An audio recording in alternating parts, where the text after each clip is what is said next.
Hello everyone, I just thought I'd get my channel a new video up, and as I really don't have access to a capture card to show any battles or anything, then I thought what was the next best thing really. So today in this video I'll be sharing my newest team which I have been using on the power spot. Hope this video can help a few people with team building and such, and if this video is well received then I might do some tips and advice videos as well. I aim into a Q&A video if people want to ask me stuff. Anyway, before I go into my team, I think I should reintroduce myself as I'm not really a well-known player, to be honest. So, my name is Richard Fairriver, also known as NidoRich's to most people, and many people in the UK scene call me Nido or Nido. I started playing competitively in 2012 during the UK National, where I came 5th overall in the tournament, which was one win away from going to Hawaii. I've also competed in 4 VGC tournaments overall. The 2011 UK Nationals, the 2012 UK Nationals, the 2012 French Nationals, which I'd rather not speak of, the 2013 UK Nationals as well. My current accomplishments are that I have been 1 win away from going to the World Championships 2 years in a row, which were both unfortunate, but hey, third time's a charm. And I've also won a Manchester tournament in 2012, which was sponsored by Nintendo themselves, where I won a nifty 3DS XL and some other goodies, which is also nice. In 2012, I was also the player in Europe. I had the most championship points from online tournaments, but I could not make any use of them as I only just missed out on going to the World Championships and couldn't make use of the buys that they gave out as well. This year I intend to go to not only the UK National but also Germany National or the Italian National, which I've been saving up for, and I'm going to go there with a few good friends like Ben Kiriakou and Baz Anderson. Also a quick heads up, if the lighting changes or if my voice isn't clear enough, then I'm sorry, I can't affect the brightness, but I'm not exactly the most clear of speakers, so that's something I can improve on myself. Now enough about me, let's go on to my team and why I use them. First up is Aerodactyl, with the focus stat. It's jolly, it's got 4 HP, 252 attack and 252 speed. It's a pretty standard Aerodactyl set. It plays more of a support role, to be honest, than simply taking things out with Rock Slide, although it does scare Charizard and Talonflame with its Rock Slides, and they can't really do a lot against it. A cool strategy that I've come up with is Skydrop. It can be used to protect both itself and its ally from attacks, and the following turn that Pokemon cannot use priority, and it cannot use protect or switch, so it's going to have to take an attack. It's pretty good if you're using it against something like Mawile, Gourgeist, something that's slower than what you got. You get some residual damage from the Skydrop, and then you can hit Mawile. Excuse me. You can hit Mawile with a fire or ground attack, which is more than likely going to hopefully get the KO on it. And it also allows you to set up start boosting moves like my next member of the team has, which is Garchomp. Garchomp has the Lumberry. It's jolly again, and it's got 4 HP, 252 attack and 252 speed, so again it's pretty standard. It's got Earthquake, Dragon Claw, Protect and Swords Dance. Now again it's very standard except for the Swords Dance being included over the Rock Attack. I felt my Garchomp didn't really need any rock attacks because I have a few in the team already, and I can deal with Charizard and Talonflame quite simply enough. I don't think it needs it against Gardevoir either, so Aerodactyl supports it quite well with either setting up the Skydrop or setting up the Tailwind.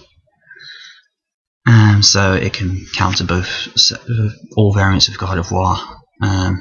Choice Scarf, I Skydrop it, or Tailwind. Either way, I can sort it out. Either way, at +2, the Dragon Claw does around 80% to the average bulky roads and wash, which is a decent amount considering it will heal back 25% with the citrus. And also one-hit KO the more offensive Rotums as well. At +2, it gets the one-hit KO on Gardevoir unless it has a defensive set of 252 HP and 28 plus on defense. Lumber is quite useful in many situations, especially against Spore, Sleep Powder and Schmegel users. By waking up early from its nap and making my guard jump full of vinegar after a Sword Stance boost, or a simple direct attack on them if I can get the KO on it. It's also very good if my opponent is thinking they've got me burnt, and then I can Sword Stance and set up +2 guard jump rather than a burnt guard jump. I can also handle a Schmegel with Dark Void under most circumstances, with some residual damage as well coming from my next team member, Tyranitar. Now, Tyranitar has the weakness policy. It's modest, as this is becoming more of a norm this gen. It's got 236 HP, 4 attack, 44 defense, 108 special attack, and 116 special defense. It has Rock Slide, Fire Blast, Ice Beam, and Protect. Now, I really like this set on Tyranitar. It's bulky enough, and with this extra bulk, it's just immense, really. I can take most special attacks under the sand, except for something ridiculous like full investment Hyper Beam from Pixelate Sylveon. Tyranitar's attack stats are already quite strong without much investment, and its move pool is quite fast, having access to both strong physical and special attacks, including Ice Beam for Guard Jumps and Silence, and a Fire Blast for Mega Mawile and Iger Slash and Ferroform. Rock Slide is still better over Stone Edge, I think, at the minute, but I can see it could be better in some circumstances if I'm against things that have got rock, wide guard, so I can't hit Charizard and Talonflame for much damage then. A careful Mega Mawile can get the 1-hit KO on my Tyranitar if it has no stat drop, which is where my next member of the team comes in, because at -1, Mega Mawile can only do 76% to my Tyranitar after the Intimidator of my Mega Manectric. Now, Mega Manectric it's pretty standard apart from I changed it a little bit. It's got the Manectite, obviously. It's timid, it's got 20 HP, 252 special attack, and 236 speed, with Thunderbolt, Overheat, Hidden Power Ice, and Protect. It's a standardish set for Manectric. I really don't mind losing the speed tie with all the Manectrics, as I really don't worry about them on my team, to be honest. So I can stay in the original form for a turn or two and get Lightning Rod if he thinks I'm going to Mega Evolve, therefore protecting Tyranitar, protecting Aerodactyl from incoming Thunderbolts. And then when needed, I can Mega to use the Intimidate and gain extra power from the Mega Boost it gets. Hidden Power Ice for Dragons, and Undertale, and it will be faster than even Scarce Elements, which means I can unleash my Hidden Power Ice on it and get the 1 KO on most.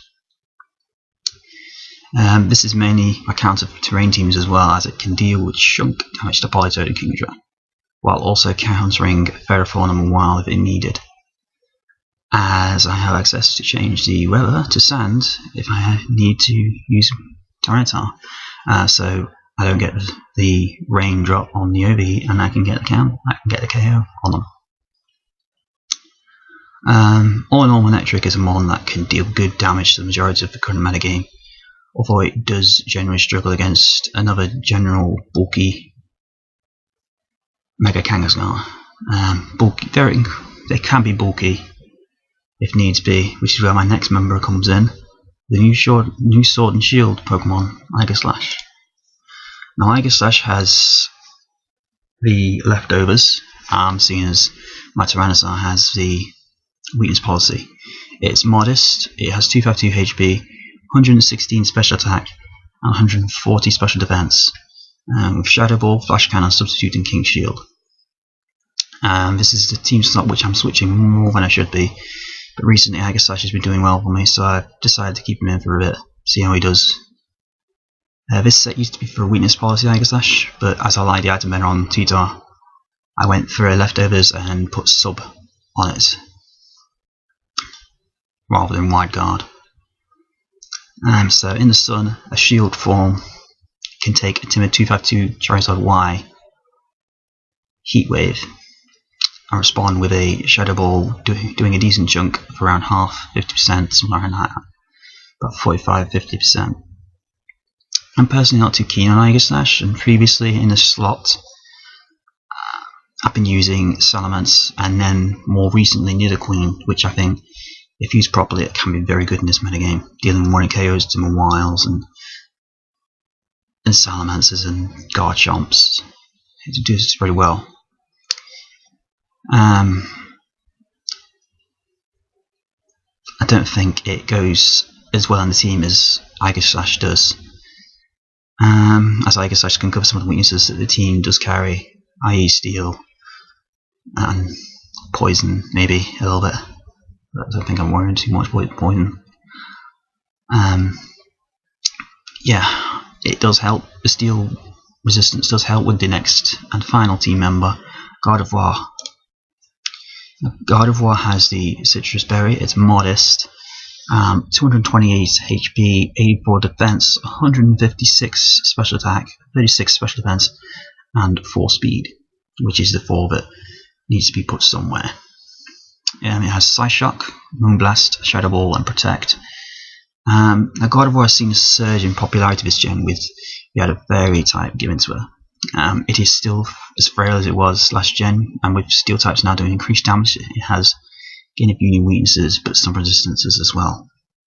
I like this spread on her, and personally I prefer a bulkier Gardevoir than a Choice Spec set. I've always been a fan of using bulk on my teams, really, rather than using pure attack and speed.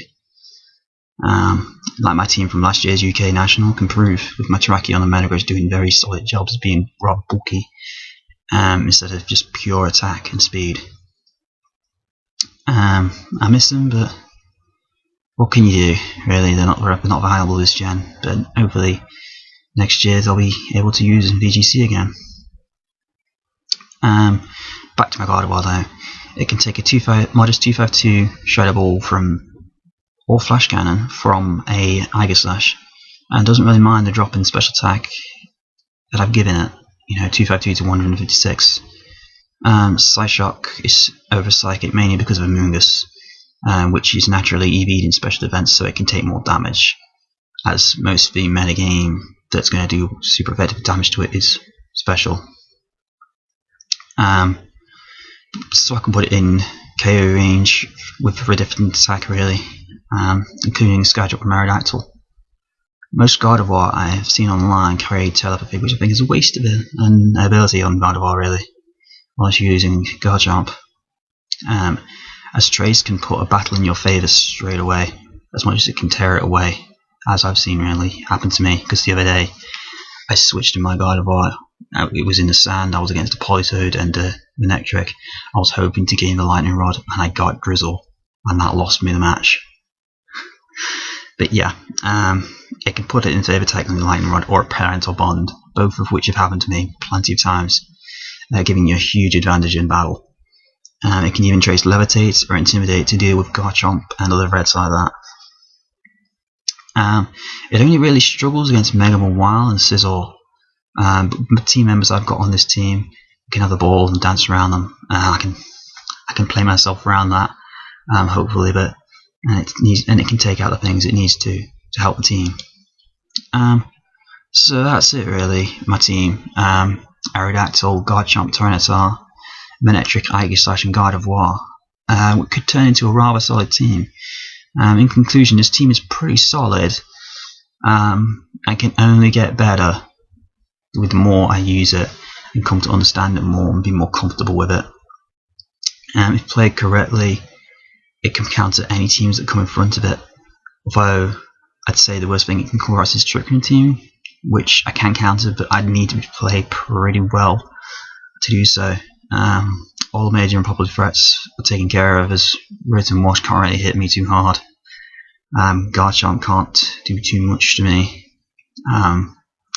Kangaskhan can be played around, and Mega Mawile can be taken out accordingly. Same with all the other Steel types like Aegislash and Ferrothorn. They can be dealt with accordingly. So yeah, I'd just like to thank everyone for watching this video, which obviously it's been hard for me to make myself, as it has probably been for you to watch it and watch me struggle to talk. But yeah, I'd like to thank everyone for watching me ramble on, from my team. And if you have anything you want me to make a video on, you know, except for obviously battle videos, because I'm not going to be able to do that, you have to go to other sites, look up the name Nido or NidoRich's. I'm sure there's a few battles of mine on YouTube, like on PWUK Tube or whatever it's called. So yeah, you know, feel free to write anything you want me to do in the comments down there if you want me to do anything. Just like to thank everyone for watching again. If you've enjoyed it, then give us a like. If you've not enjoyed it, then give us a like anyway. So yeah, thank you very much, and see ya.